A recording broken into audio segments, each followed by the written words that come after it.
하나님을 섬기면서 늘 우리는 좋은 것들을 기대하게 되는데 하나님을 섬기기 때문에 무사람들에게 보란듯이 보여줄 만한 일이 있으면 얼마나 좋겠어요.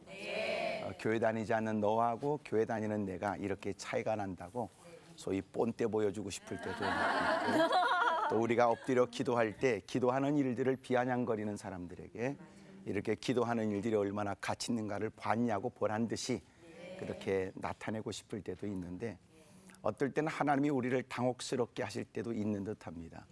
그렇게 힘쓰고 애써 기도했는데, 그래도 하나님을 의지했는데, 그래도 사람들에게 미련하고 어리석다고 보여지더라도 기도하는 일은 가치 있다고 싶어서 애썼는데 적지 않은 시간이 지나갔음에도 불구하고 기도하는 일에 몸부림쳤던 많은 시간들이 마치 헛된 일인 것처럼 오히려 사람들이 더 비아냥거릴 거리를 제공하게 된 거구나. 또 무사람들이 손가락질할 만한 일들을 내가 마치 제공한 듯한 느낌이 들 때도 있지요. 그러나 시간이 지나서 보니까 그런 고난도 내게 유익되고 복된 일이었다는 사실을 부인할 길이 없어요. 왜냐하면 우리가 신분 변화가 일어나서 하나님의 자녀가 되긴 했으나 여전히도 하나님의 자녀처럼 살기에는 여전히 과거에 배어진 악습들이 여전히 존재하기 때문에 어떨 때는 착해 보이는데 착한 게 아니고 진실되게 살지만 사실은 가장된 겸손이었고, 또 우리에게는 위선도 있고 그런 거 있잖아요. 예, 그러니까 왜 세 분들은 가만히 계세요? 고개를 엄청나게 끄덕이고 그러겠어요. 그러니까 사실은 우리가 믿음으로 살고 그리고 남달리 규범을 쫓아서 말씀을 따라 살아간다는 건 통제를 많이 받게 되잖아요. 주의를 지켜야 된다든지, 또 물질에 관해서 구분도 해야 된다든지, 또 때로는 사람이지만 그럼에도 불구하고 하나님께 통제를 받아서 자신의 감정을 빨리 추스려야 되고, 또 누군가에게 더 본을 보여서 그들도 우리와 함께 예배드리는 사람이 됐으면 좋겠다. 그런 마음 때문에 우리가 막 그렇게 애쓰고 힘쓰지만 거기에 대한 결과가 너무 참담하게 안 좋을 때도 있는 거예요. 하지만 시간이 지나서 보니까 하나님이 나는 전혀 문제가 되지 않는다고 했던 부분까지도 하나님께서 다듬기를 원하셨고, 이만하면 충분하다고 생각했던 내 생각과 달리 하나님은 나를 더 크게 쓰실 목적으로 더 남다르게 우리를 다듬어 또 우리를 그렇게 세우려고 하시는 목적이 있었다는 사실을 알게 됩니다. 하나님은 사랑이 많으신데도 하나님이 내미신 손길은 거칠다고 느낄 때가 많아요. 왜 하나님은 나를 이렇게 다루시고 왜 하나님은 나를 이렇게 힘들게 하시는지에 대해서. 근데 사실은 우리가 자기가 더 다듬어져야 된다고 하는 사실을 우리는 망각할 때가 너무 많아요. 우리는 솔직히 착하게 살려고 하지만 착한 건 아니고 선한 일을 추구하지만 그렇다고 우리가 누구보다도 신령하다고 말할 수 있는 건 아니더라고요. 오늘은 충만하지만 성령으로 충만하지만 또 여러분 이런저런 환경에 또 휩쓸리게 되면 상상하지 못한 일을 상상하고 지금까지 누구도 갖지 못한 마음을 품고 그리고 그릇된 일을 시도할 가능성이 너무나 많아요. 우리 옆에 분한테 다 물어보세요. 그쪽도 그러냐고 다 물어보세요. 그러세요. 저도 뭐 사실은 안 그러시잖아요. 저는요, 제가 그렇지요. 그러니까 저도 사실은 그래요. 그러니까 사실은 누구도 예외는 없어요. 그러니까 때로는 목사이기 때문에 더 바르게 살아야 된다고 하는 의식이 있지만 사실 목사이기 때문에 어떨 때는 여러 가지 많은 일에 나를 감추려고 하는 게 더 늘어날 때가 많은 것 같다. 제가 이렇게 솔직하게 얘기하는 것은 여러분도 자수해서 광명처럼 하는 뜻입니다. 그러니까 사실 우리가 바르게 살아야 되는데 바르지 못할 때가 너무 많아요.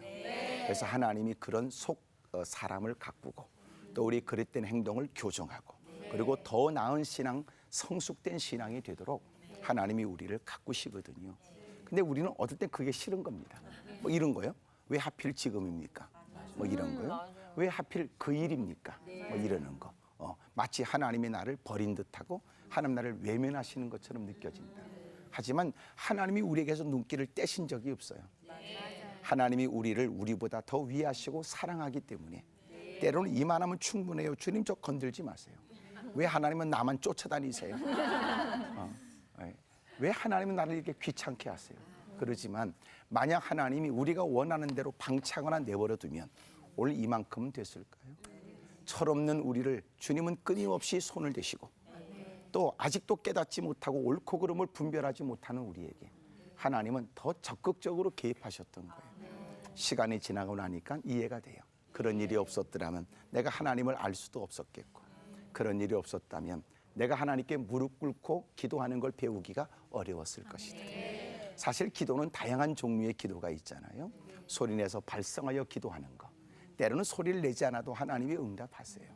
하나님 우리의 마음을 아시기 때문에 그렇거든요. 근데 여러분, 하나님께 목소리를 내고 매달리지 않을 수 없는 환경이 우리에게 있어요. 여러분, 하나님께 매달려서 무사람의 눈길이 전혀 의식되지 않고 누가 나를 어떻게 보느냐가 중요하지 않아요. 이미도 그는 전부 다 비참한 처제가 돼서 다 허물어졌으니까. 이제 하나님마저 나를 외면한다고 그 생각하면 너무 참담한 거예요. 하나님께 매달리고 몸부림치고 사력을 다하고, 여러분, 누군가는 그런 기도를 하찮게 여기기도 해요. 혀를 찹니다. 동정합니다. 꼭 그렇게까지 기도해야 되는가, 그런 생각을 가져요.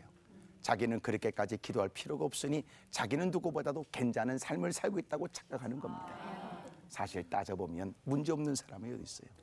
이렇게 여러분도 다 앉아있지만 사실은 속사정이 있잖아요. 어떻게 하셨지?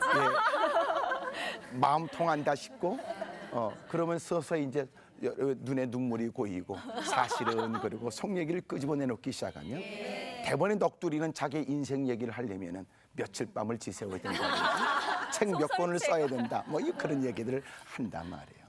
사실은 하나님께 무릎 꿇고 기도하는 건 너무나 마땅한 일인데도 우리는 기도를 하면서 무슨 때로는 벼슬 하는 것 같은 생각이 들어요. 그래서 자기 사정 때문에 기도하면서도 기도한 것을 과시하고 싶을 때도 있고, 때로는 하나님께 응답은 관계없이 기도하는 사람으로 보여지고 싶은 마음도 우리에게는 있어요. 오늘 제가 드리려고 하는 말씀은 무엇보다도 기도와 고난에 대한 것입니다. 우리가 살다 보면 고난도 환난도 시련도 우리에게 있을 수 있어요. 원치는 않지만, 하지만 피할 수 있거든 피하는 게 좋지만, 군대 용어처럼 가지고 피할 수 없거든 즐기라고 하는 거죠. 방위 출신. 해병대. 아, 그랬어요? 우리 애가 해병대 중위로 들었어요. 나는 해병대 이렇게 나왔다 그러면 아주 한 식구 같은 생각이 들어요. 나는 용기 없고 눈도 커서 겁이 많아서 해병대도 못 가요. 어쨌든 여러분, 피할 수 없다면 즐기라, 뭐 이런 얘기도 있어요. 그러니까 사실은 고난은 피할 수 있다면 좋겠고, 또 하나는 피할 수 없다면 우리가 기꺼이 수용해야 돼요. 그리고 그 고난의 문제 앞에서 우리는 여러 가지 많은 생각을 할 수 있어요. 뭐 때문에 내가 고난을 만났는지. 첫째는 자신을, 행동을 살피는 거예요. 전도서에 보니까 기록되기를 너희가 형통한 날을 만나거든 기뻐해라. 곤고한 날을 만나거든 너희가 지난 날을 생각해라 그랬어요. 그러니까 지난 날 돌이켜보면 하나님께서 내게 나를 나쁘게 한 적이 없고, 그때는 왜 이런 일이 내게 있는가 생각이 되지만, 사실은 지나간 시간이 지나가서 보니까 그것도 내게 유익됐다고 생각되는 것처럼, 오늘 내가 이 문제는 무슨 문제인지 나는 모르겠다. 잊지 마세요. 훗날 후회가 되지 않도록 불평하지 마세요. 여러분, 불평하지 마세요. 여러분, 불평하고 나니까 시간이 지나고 나서 그게 후회가 되는 거예요. 내가 좀 더 기다릴 걸 그랬다. 하나님을 신뢰해야 했었다. 그렇지, 하나님이 그런 분이 아니었어. 이러는 거 말이에요. 여러분, 그리고 엎드려 기도할 때는 그 일에 관해서 하나님이 충분히 설명해 줄 때까지 기다리는 게 지혜예요. 하나님께서 우리에게 문제를 두지만 해답이 없는 문제는 없는 것처럼, 하나님께서 그 문제를 우리에게 주실 때는 분명히 뭘 내가 하기를 원하시는지 주님이 아실 거라고요. 하나님의 음성에 귀를 기울이세요. 주님의 작은 음성을 크게 듣는 방법이 있다면 내게 들려지는 다른 소리를 멈추는 거예요. 그래서 우리는 누구와 긴밀한 대화를 나누고, 중요한 대화에 그가 하는 얘기를 잘 듣기 위해서 조용히 하세요. 조용히 하세요. 조용히 하라니까. 텔레비 소리 좀 줄여봐. 조용히 하라니까. 그리고 우리는 귀를 기울이게 되는 거죠. 깊은 밤에는 손목에 차고 있는 손목시계, 평상시에는 초침 소리도 들리지 않는데 밤이 되면 풀어놓은 손목시계 머리맡에 두면 여러분, 잠을, 숙면을 방해할 만큼 들려지는 거죠. 여러분, 하나님의 음성을 우리가 듣지 못하는 대부분의 이유는 세상의 많은 소리 속에 갇혀 있어서 그래요. 그래서 때로는 기도할 때 필요한 지혜가 있다면 그 자리를 좀 벗어나는 거예요. 제가 굳이 여러분들에게 갈매산 기도원의 영화나 이런 얘기를 하는 건 아니에요. 그러나 때로는 우리는 여러분 지금 살고 있는 환경을 좀 벗어나서 좀 하나님의 음성에 귀를 기울이는, 집중할 수 있는 환경과 여건이 필요하지요. 여러분 집에서 금식할 수 있어요. 집에서 기도할 수 있어요. 하지만 집안에 많은 일을 하면서 쉽지 않잖아요. 예, 아이들도 그렇고 또 여러분 남편도 왜 이렇게 여러분 도와주지 않는지 말이에요. 거기다가 금식을 하려고 그러면 여러분 오히려 우리에게 더 자극해요. 먹고 기도하라는 얘기라든지 유난스럽게 기도한다든지 여러분 그럴 수도 있어요. 그래서 때로는 우리는 환경도 우리에게 필요하죠. 여러분 우리가 원치 않는 고난을 만날 수 있습니다. 고난을 만났을 때 어떻게 해야 될지 여러분 불평하고 원망하는 건 유익이 없어요. 성경 어디에도 원망해도 된다는 말이 없고 불평하면 주님이 기뻐한다는 말도 없어요. 하지만 불평하고 원망할 때는 이유가 있는 거예요. 그렇죠? 여러분 막 불평이 돼요. 이게 올바르지 않다는 거 알아요. 그런데도 자꾸 불평이 돼요. 어떻습니까? 맞아요. 아, 고맙습니다. 만약 아니라고 했다면 여러분 우리가 그럴 수 있어요. 그러니까 저도 역시 여러분 마음 가운데 불편한 마음이 생겨요. 때로는 왜 이렇게 되지? 그런 누군가에게 책임을 전가하고 싶은 마음도 일어나기도 해요. 물론 알아요. 목사니까 더 착하게 살아야 된다. 또 그런 일은 결코 유익이 없다는 것도 알아요. 그런데도 벌써 얼굴에서 드러나요.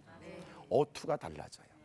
행동이 벌써 누군가에게 긴장감을 일으킬 만한 행동이 나타나지는 거예요. 그래서 제가 이런 벌써 불편한 신기가 되면 제 주변의 사람들은 알아서 켜요. 그런 게 있죠.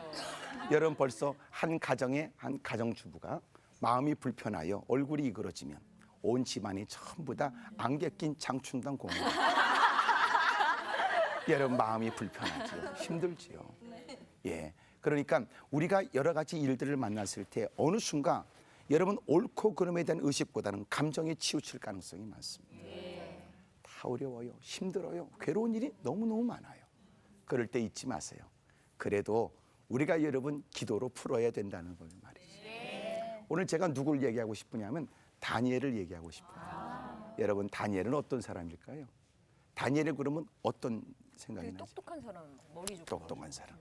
또 다니엘은 다니엘은 기도의 사람. 기도의 사람. 이야, 아주 꿰뚫었군요. 용기. 용기일까? 아, 그래요. 하여튼 다니엘 그러면 우리는 많이 떠올라요.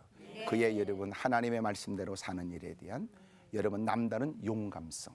하나님의 뜻을 쫓기 위해서 믿음을 지키기 위해서 뜻을 정하여 아멘. 기꺼이 여러 가지 젊은 날 다가오는 유혹도 뿌리치는 모습. 아멘. 하나님을 섬길 수만 있다면 때로는 왕의 명도 거역할 수 있다는 단호함. 뭐 이런 모습을 우리가 볼 수 있는데 특별히 그 다니엘에게서 우리가 배울 수 있는 건 말씀하신 것처럼 기도거든요, 사실은. 그러니까 어떻게 그런 용감함이, 어떻게 그렇게 담대함이, 어떻게 그런 대단한 그런 열정이 있게 됐는가 보면 근본적으로 기도의 생활이 있었겠다. 기도의 생활로 인하여 그런 모습을 과감하게 주저함이 없이 담대하게 드러냈을 것이다. 이렇게 생각이 듭니다. 사실 여러분 믿음과 기도는 분리될 수 없는 거예요. 믿음 있는 사람은 기도하게 되고 기도하는 만큼 그의 믿음은 더 강화됩니다. 그래서 우리는 기도하지 않는 사람, 그의 믿음을 우리는 의심할 수 있어요. 여러분 정말 그가 믿음 있는 사람이라면 그는 반드시 기도의 생활이 이어지게 돼 있어요. 아멘. 여러분 분위기 보니까 상당히 여러분 좀 충격을 받으신 것 같아요. 마치 여러분 내 모습이 드러난 것 같은. 근데 우리는 누군가에게 믿음 있는 사람으로 보여지기를 원하지만 실제적으로는 기도의 생활은 안 하는 거지. 그것은 여러분 믿음이 있다는 것 자체가 사실은 다시 살펴봐야 될 일이에요. 그가 하나님을 믿는다면 기도했을 것이다.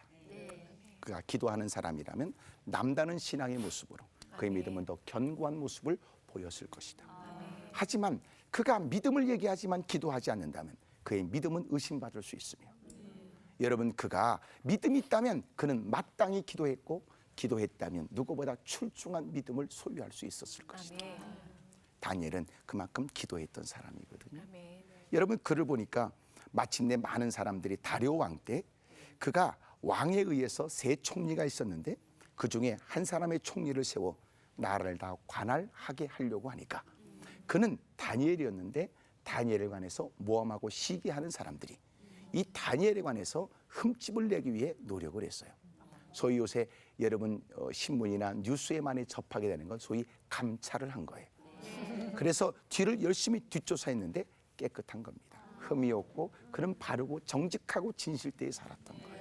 어찌 보면 그렇게 깨끗할 수 있을까 싶을 만큼 말입니다. 소위 모함꾼들은 작은 것을 크게 부풀릴 수도 있고 여러분 건수만 보여지면 그것을 더 크게 확대시켜 여러분 그를 어렵게 할 수 있었을 텐데도 여러분 그에겐 그런 게 없었던 거예요. 여러분 마침내 사람들이 그를 어떻게 넘어뜨릴까 고민하다가 그의 일상을 다 조사했습니다. 신상 털기. 그렇지. 신상 털기뿐만 아니라 더 낱낱이 했을 거예요.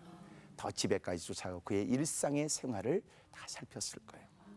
그는 그 엄청난 공무회를 잘 감당했을 뿐만 아니라 더 놀라운 것은 그런 중에도 바쁜 중에도 하루에 3번씩 예루살렘을 향하여 창문을 열어놓고 늘 기도했던 거거든요. 대단한 사람이죠. 바빠서 기도할 수 없다고 생각하는 것처럼 누군가는 바빠서 더 기도해야 된다 생각했다는 거예요. 바빠서 기도할 수 없다고 하는 것은 모든 사람이 갖고 있는 충분한 변명이 되지만 기도의 사람이라면 바쁘기 때문에 더 기도해야 되겠다니. 그게 여러분 신앙의 사람이 아니겠습니까?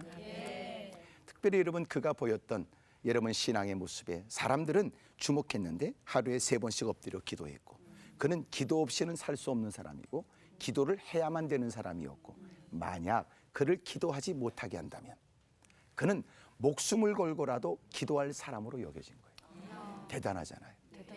네. 옆에 분한테 다 물어보세요. 그쪽은 뭐에 목숨을 거시냐고 물어보세요. 뭐에 목숨 거지? 몸매 아름다워. 과연 우리는 뭐에 목숨을 걸까요? 난 여러분에게 다 개인적으로 묻지 않아도 알아요. 다 아세요. 대부분 뭐 돈이라고 하면 틀릴까요? 맞아요. 그렇죠. 대부분 여러분 그렇게 어떤 분은 명예, 권세, 또 물질 뭐 이렇게 얘기하겠죠. 그는 기도하는 일에 신앙생활에 목숨을 건 거예요. 대단하지요. 결론은 뭐냐? 믿음 생활에 목숨 건 그를 주님은 죽을 자리에서도 살게 해요. 성경에 죽고자 하는 자는 살고 살고자 하는 자는 죽는다는 말씀이 맞는 말씀입니다.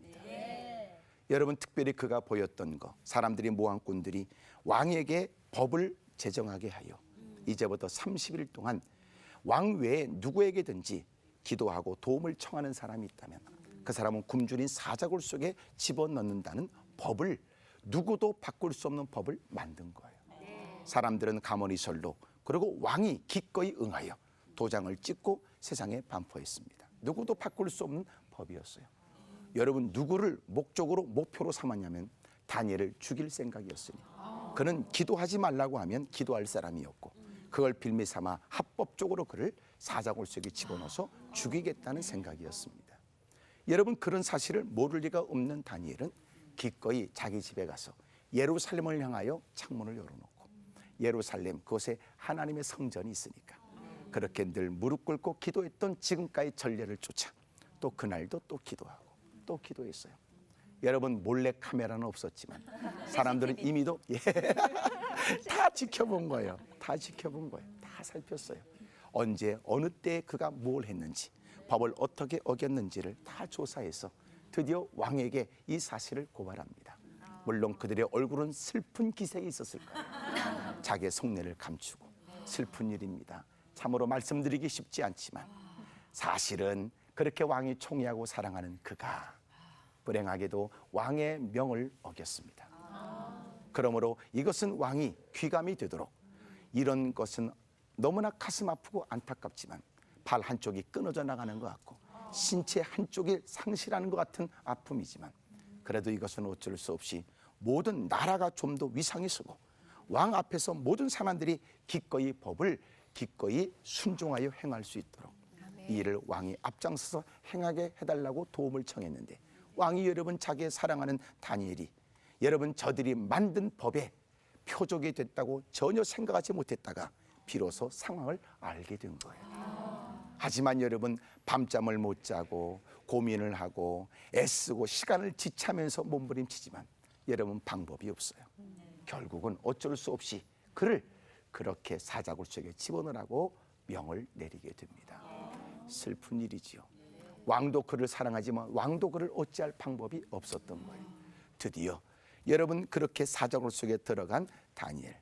그런데 그는 그 들어간 사자굴이 하나님이 보내신 천사에 의해서 천사골로 바꿔져 있다는 걸 알게 되었고, 그리고 다시 왕이 아침에 일찍 일어나 그렇게 자기가 다니엘을 죽이게 됐다는 그 자책감에 시달렸던 그는 여러분 다니엘을 연모하며 다니엘아, 네가 그토록 왕의 명을 어겨가면서라도 하나님을 섬겼던 너, 하나님이 너를 살려주셨느냐. 생각지 못한 소리가 그 안에서 들려 왕이여 만세수를 누리십시오. 그리고 그는 건짐을 받게 되었으니 잘못한 것 없는 그가 그렇게 갇혀 있었는데 하나님이 그를 끄집어내셔서 그는 범죄한 일이 없으며 잘못한 일이 없다는 사실을 그렇게 하나님이 알게 하신 거예요. 여러분 왕이 그렇게 외칩니다. 봐라, 이렇게 하나님을 섬겼던 그 다니엘을 그가 믿었던 하나님이 그를 도우셔서 그를 사자굴의 속에서 건져내 주셨으니 모든 사람들에게 알려주기를 너희들은 다니엘이 믿었던 하나님에 관해서 함부로 말하지 말거라. 그는 죽음의 자리에 있는 다니엘을 살려내신 여호와시다. 그리고 다니엘은 그를 더 높여 주었으며 그는 형통하게 되었다. 그게 다니엘서 6장에 나오는 말씀이란 말이에요. 고난을 만났을 때 우리가 해야 될 3가지를 말씀드리고 싶어요. 그게 뭐냐면 그래도 고난을 만났을 때 기도하는 겁니다. 그래도 그가 어떻게 시련을 극복했는지 그래도 기도했습니다. 기도하다가 망한 그 사람들은 기도하다가 그는 망한다고 손가락질했지만 그래도 그는 기도한 겁니다. 그 다음에 섭니다. 그래서 그는 하나님만 바라보고 기도했습니다. 여러분 기도하다가 죽을 인생 모든 걸 다 존재에 상실할 수 있는 그가 그래도 기도했고 그는 그래서 하나님만 더 바라보고 기도했던 겁니다. 예루살렘의 창문을 열어놓고 그 앞에 무릎을 꿇고 하나님, 나는 지금까지 하나님의 은혜로 살았으며 오늘도 하나님이 끝이라면 기꺼이 주님의 명을 받들겠습니다. 나는 이 모든 일에 하나님만 의지할 것입니다. 그래서 그는 믿음으로 그래서 주님만 더 의지하고 주님만 향하여 마음을 쏟고 기도했습니다. 3번째, 여러분 그러나 그것은 여러분 그게 감사할 일이며 그게 찬송할 일일까? 여러분 다니엘서 6장 10절에 보니까 그는 감사하며 기도했어요. 감사하며 그래도 기도했습니다. 그래서 하나님만 의지하며 기도했습니다. 그러나 그는 감사하며 기도했습니다. 누가 보면 미련한 사람이고 누가 보면 어리석은 듯 보여지나 그는 결코 어리석지 않다는 것을 기도를 들으신 하나님이 증명하여 보여주셨단 말이에요. 여러분 고난, 시련, 역경 피할 수 있다면 피하십시오. 하나님께 지혜를 구하십시오. 총명을 구하십시오. 탐욕을 조심하십시오. 그래서 그런 덫에 걸리는 일이 없도록 하십시오. 후회되는 일이 없도록 매사에 하나님께 여쭈며 상의하며 결정하십시오. 하지만 기도 때문에 피할 수 없는 일이 있고 여러분 믿음 때문에 우리가 극복해야 될 고난도 있게 마련. 그럴 때 우리가 한숨 쉬고 절망하고 모든 걸 포기하고 되돌아서기보다 오히려 그래도 기도하는 겁니다. 그래서 더 하나님만 의지하는 겁니다. 그러나 무사람들은 미련하게 보지만 감사하며 기도하는 겁니다. 미련하지 않습니다. 어리석지 않습니다. 반드시 하나님이 그에게 좋은 일을 주실 거예요. 그렇다면 고난을 만났을 때 여러분 우리는 어떻게 해야 될까요? 그러나 그렇다면 앞쪽에 그 자를 따서 여러분 고난을 만나면 그 기도하는 겁니다. 그 기도하는 겁니다. 고난을 만나면 나도 그 기도해야지. 그래도 기도해야지. 그래서 나는 하나님만 더 의지해야 되겠다. 그러나 나는 이 환경 속에서도 감사하면서 기도해야지. 반드시 하나님이 그에게 아름다운 결실, 열매, 풍성한 일들을 우리에게 주시지 않겠습니까? 고난을 만나셨습니까? 어떻게 하라고요? 그 기도하라니까. 그 기도. 네. 시련을 겪었습니까? 그 기도 하시는 겁니다. 그 기도. 그 기도가 뭔데? 그래도 기도하는 거고, 그래서 하나님만 의지하며 바라보며 기도하는 것이고, 그리고 여러분 또 그러나 감사하며 기도하는 거예요. 사람들은 여러분 그렇게까지 신앙생활 해야 되냐? 여러분 광신자처럼 보일지 모르지만 우리가 하나님을 섬기는 것 때문에 광신자로 보여진다면 기꺼이 나는 광신자로 불려질 것이다. 내가 기도하는 것 때문에 하나님만 의지하는 것 때문에 내가 사람들에게 미련하게 보여진다면 기꺼이 나는 미련한 사람이 될 것이다. 내가 그렇게 좋은 여건 마음껏 생활할 수 있는 환경이 있지만 그럼에도 불구하고 기도에 몸부림치는 내가 누군가에게 어리석게 보여진다 할지라도 나는 기도하는 것 때문에 주님을 의지하는 것 때문에 어리석게 보여지는 사람이라면 기꺼이 어리석은 자라고 불려줄 것이다. 하나님이 하시면 되고 하나님이 내 눈물을 살펴 받아주시면 되고 아멘. 결코 내가 의지했던 하나님은 나를 결코 실망시키거나 나를 버리지 않을 것을 우리는 믿습니다. 고난을 만나면 무슨 기도? 그 그 기도입니다. 그 기도. 그래서 그러나 여러분 감사하며 하나님만 바라보고 엎드려 기도하는 기도. 여러분 그는 망하는 것 같아도 망하지 않고 끝인 것처럼 보이지만 그것은 새로운 시작이 되고 그래서 그에게는 여전히 기도하는 그에게 놀라운 기적도 베풀어 주시고 하나님은 그것이 새로운 기회도 되게 하실 것이다. 그는 더 높임 받게 된 것처럼 말이죠. 여러분 그 기도 하십시오. 감사합니다. 고맙습니다.